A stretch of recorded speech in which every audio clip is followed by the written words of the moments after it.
Pagi itu di SMP Negeri 3 Kusan Hilir, kabar tentang absensi Andi selama penilaian akhir semester genap menjadi perbincangan hangat di ruang guru. Andi, seorang siswa yang dikenal tidak hanya karena prestasinya yang memadai tetapi juga karena ketekunannya, terpaksa melewatkan beberapa hari ujian untuk membantu orang tuanya di sawah. Orang tuanya, petani yang sudah sepuh, sangat bergantung pada bantuannya, terutama selama musim panen. Andi tumbuh dalam keluarga yang hidup dari hasil bercocok tanam padi di sawah. Kedua orang tuanya, yang kini telah berusia renta dan kini sakit-sakitan. Mereka masih bergantung pada tenaga fisik untuk menggarap sawah yang tidak juga luas yang mereka warisi turun-temurun. Meski sudah lanjut usia, mereka berdua bekerja keras setiap hari, berupaya memenuhi kebutuhan hidup yang semakin meningkat. Kehidupan ekonomi keluarga Andi sangatlah sederhana, dengan penghasilan yang pas-pasan dan seringkali tidak cukup untuk memenuhi kebutuhan sehari-hari, apalagi untuk biaya pendidikan Andi dan saudara-saudaranya. Situasi ini memunculkan dilema bagi para guru. Di satu sisi, mereka menghadapi tekanan untuk mempertahankan standar akademis yang ketat, karena minggu depan akan menghadapi penilaian akreditasi sekolah. Akreditasi sekolah yang sedang dipersiapkan diantaranya menuntut bukti prestasi dan kehadiran yang baik dari seluruh siswa.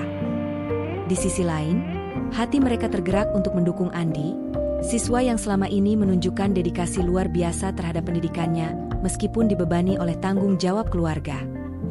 Diskusi di antara staf pengajar semakin intens. Beberapa menyarankan agar aturan ditegakkan tanpa pengecualian untuk menjaga integritas akademik.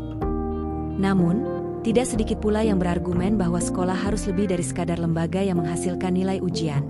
Ia juga harus menjadi tempat yang mengajarkan nilai kemanusiaan, seperti empati dan perhatian terhadap kesulitan orang lain. Debat ini menciptakan ketegangan yang memuncak, membuat keadaan semakin gawat saat beberapa guru menuntut keputusan yang jelas dan tegas segera ditetapkan untuk menghindari ketidakpastian lebih lanjut. Nilai kebajikan yang paling nampak. Empati dan kepedulian, keadilan, tanggung jawab dan integritas, keberanian, dan fleksibilitas. Identifikasi beberapa nilai kebajikan yang berpotensi menciptakan dilema etika. 1. Keadilan versus empati dan kepedulian. Keadilan. Prinsip, menjaga standar dan kesetaraan dengan aturan yang sama untuk semua. Dilema, penerapan ketat keadilan menghalangi pengecualian untuk Andi. Empati dan kepedulian. Prinsip, memahami dan merespon kebutuhan individu siswa. Dilema, empati bisa bertentangan dengan keadilan jika Andi diberi pengecualian. 2. Tanggung jawab dan integritas versus fleksibilitas. Tanggung jawab dan integritas. Prinsip, bertindak dengan jujur, menjaga standar tinggi pendidikan. Dilema, menjaga integritas bisa berarti tidak menyesuaikan kebijakan untuk kasus khusus seperti Andi. Fleksibilitas. Prinsip, menyesuaikan kebijakan untuk kebutuhan individu. Dilema, fleksibilitas berlebihan bisa merusak integritas dan keadilan sistem. Berdasarkan nilai kebajikan dan identifikasi nilai kebajikan yang berpotensi menciptakan dilema etika, maka dalam kasus ini sangat terlihat terjadi dilema etika. Dilihat pada konteks kasus, maka paradigma dilema etika yang paling sesuai adalah rasa keadilan lawan rasa kasihan, justice versus mercy. Analisis 3 prinsip pengambilan keputusan dengan unsur dilema etika. Berpikir berbasis rasa peduli, care-based thinking. Mengapa prinsip ini? Hal ini mungkin relevan dengan konteks kasus karena sesuai dengan situasi yang dialami Andi dalam akademiknya, terlebih kondisi dia dan keluarganya. Konsep pengambilan dan pengujian keputusan. 9 langkah pengambilan dan pengujian keputusan.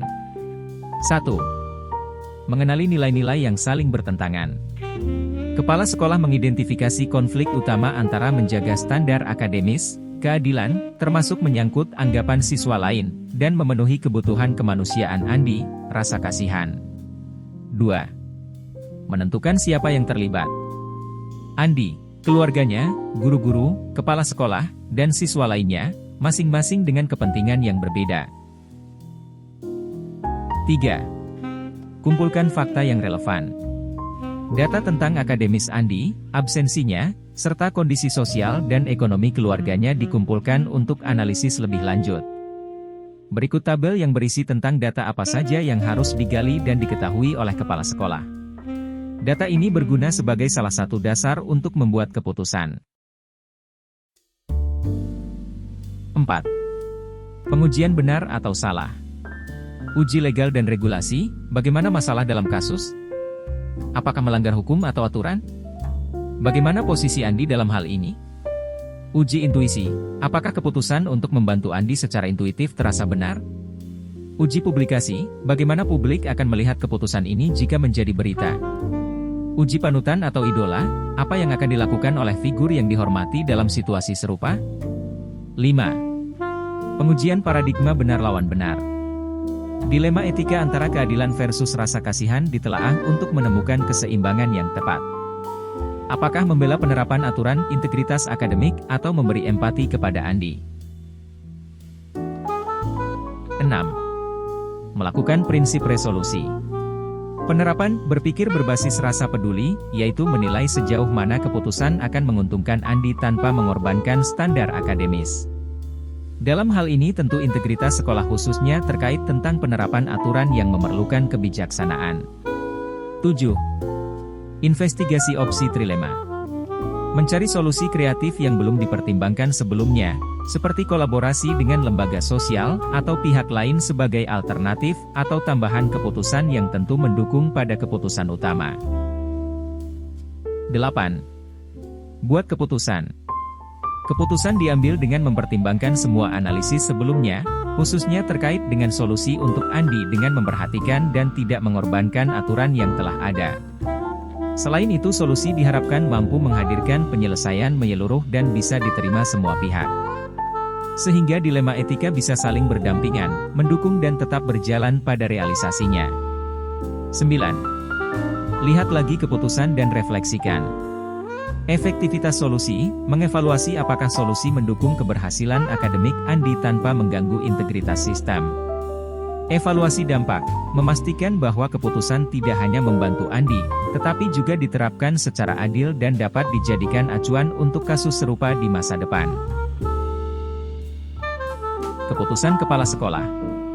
Dalam menangani kasus Andi, kepala sekolah melakukan analisis mendalam berdasarkan dilema etika, prinsip-prinsip pengambilan keputusan, dan metodologi yang terstruktur.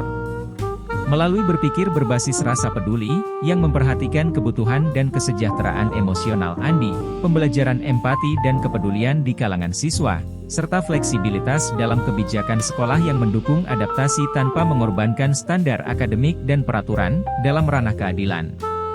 Mengikuti 9 langkah pengambilan keputusan yang disarankan, termasuk mengidentifikasi nilai-nilai yang saling bertentangan, menentukan siapa yang terlibat, dan mengumpulkan fakta-fakta relevan, pendekatan yang diambil memastikan bahwa semua aspek situasi dijelajahi secara menyeluruh.